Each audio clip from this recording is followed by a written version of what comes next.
안녕하세요. 제 친구가 스타트업 엑시트한 놈이 유튜브 하는데 구독자 수가 왜 그 꼬라지냐 그래서 생각해보니 전부 제가 하고 싶은 말만 한 것 같아서 창업자 마인드로 내가 원하는 거 말고 시장이 원하는 거 한번 해보자 해서 남들이 해줄 수 없는 이야기가 뭐가 있을까 하다가 스타트업 창업부터 대학교 때 네이버 입사 지원 떨어지고 나중에 네이버 대표랑 미팅한 이야기, 그리고 평생 벌 돈 한 번에 입금받은 날까지 그 창업 과정을 얘기해볼까 합니다. 예전 영상을 보신 분들은 아시겠지만 저는 완전 시골 촌뜨기 출신이라서 깡촌에서 인터넷을 접하다 보니 어릴 때 인터넷에 대한 집착이 좀 생겼습니다.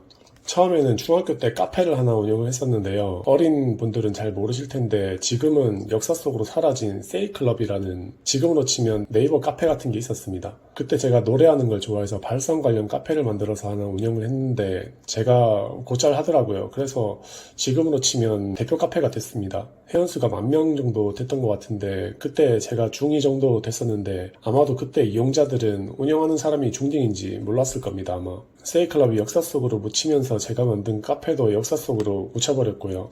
이게 창업은 아니고 제가 뭔가 운영하는 걸 좋아한다, 그런 걸 어렴풋이 알게 된 계기였습니다. 그렇게 저는 노래하는 걸 좋아해서 예대를 갔습니다. 노래를 못했는데 농어촌 특별전형이라는 게 있더라고요. 그래서 뽀록으로 들어갔습니다.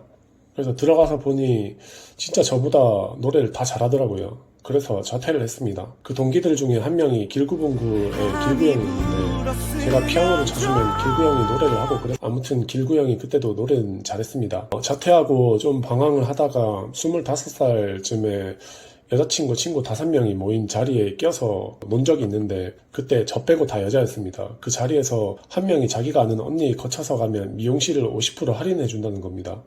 아는 언니만 거쳐갔을 뿐인데 할인이 되네?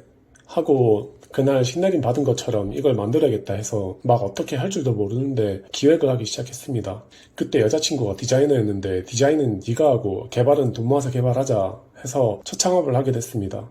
근데 딱 오픈할 때쯤에 티몬이 나오고 쿠팡이 나오고 이메프도 나오더라고요. 그래서 경쟁을 했죠.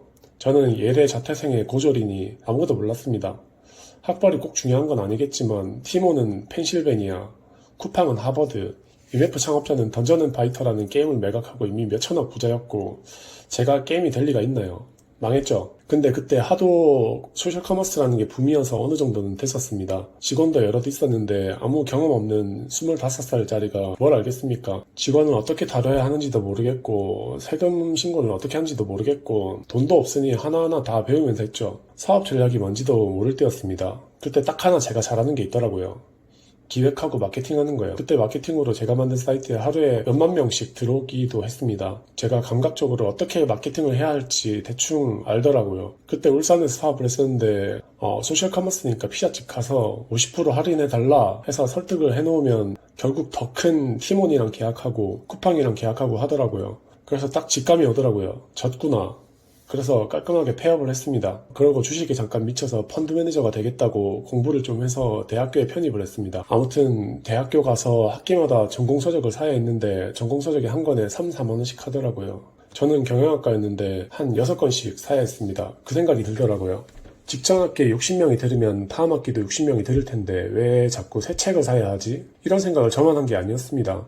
근데 그 전공서적을 거래할 수 있게 사이트를 아무도 안 만들더라고요. 그래서 제가 만들었습니다. 몇 가지 아이디를 넣어서 만들었습니다. 책장이 옆에 있으면 내가 가진 책 제목하고 교수만 때려놓고 온오프 해서 팔고 싶은 책만 온으로 하면 판매 등록이 되게끔 만들었습니다. 그래서 학교에서 만나서 거래할 수 있게 만들었습니다. 근데 만들고 나니까 진짜 반응이 폭발적이더라고요. 처음엔 저희 학교에만 서비스를 했었는데 며칠 만에 300명인가 가입을 하더라고요. 학생들 전부 필요했던 건데 그걸 제가 만들었던 거더라고요. 그래서 저희 학교에서는 제가 나름 유명인사가 됐습니다. 그러고 친구들을 마주치면 저한테 한마디씩 하더라고요. 이거 내가 생각했었다고. 그렇게 말하더라고요. 그리고 제가 만들었던 그 사이트는 그때 제가 페이스북, 영화, 소셜 네트워크에 완전 꽂혀 있어가지고 파란색이 됐습니다. 아무튼 그러고 그 아이템으로 여기저기 경진대회를 나갔습니다. 볼 거 있나요? 전부 다 쓸었습니다. 왜냐하면 다들 아이디어밖에 없는데 저는 회원들이 있었잖아요. 그래서 다음 학기 때는 10개 학교, 다음 학기 때는 200개 학교로 확장을 했습니다. 그 경진대회 중에 몇 천만 원 받는 게 있었는데 그걸 제가 받게 됐습니다. 근데 수익이 안 나니까 이걸로 하기 싫더라고요. 그때 새로운 창업 아이디어가 떠올랐습니다. 쿠팡처럼 물건을 사고 파는 오픈마켓은 있는데 번역이나 디자인, 프로그래밍, 뭐 성우 서비스 같은 것도 온라인에서 사고 팔 수 있는 서비스가 있어야겠다 해서 그걸 만들었습니다. 아무튼 그 아이디어로 창업을 했고 경진대회로 받은 그 돈을 새로운 아이템에 썼습니다. 회원수가 100명, 200명, 1000명, 10,000명, 10만 명 쭉쭉 늘더라고요. 그래서 회원수가 늘면서 직원들도 필요해졌고 디자이너, 개발자, 기획자, 고객센터 등등 채용을 하기 시작했습니다. 투자도 받았습니다. 3년쯤 운영을 하니까 사람이 지치더라고요. 한 2년 동안 거짓말이 아니고 단 하루도 한순간도 쉰 적이 없습니다. 심지어 자면서 살짝 뒤척일 때 그때도 제가 생각을 하더라고요. 그랬더니 원형 탈모가 한 10개가 생기더라고요. 그게 어느 날 합쳐지더니 대머리처럼 되더라고요. 진짜 그때 대머리 되는 줄 알았습니다.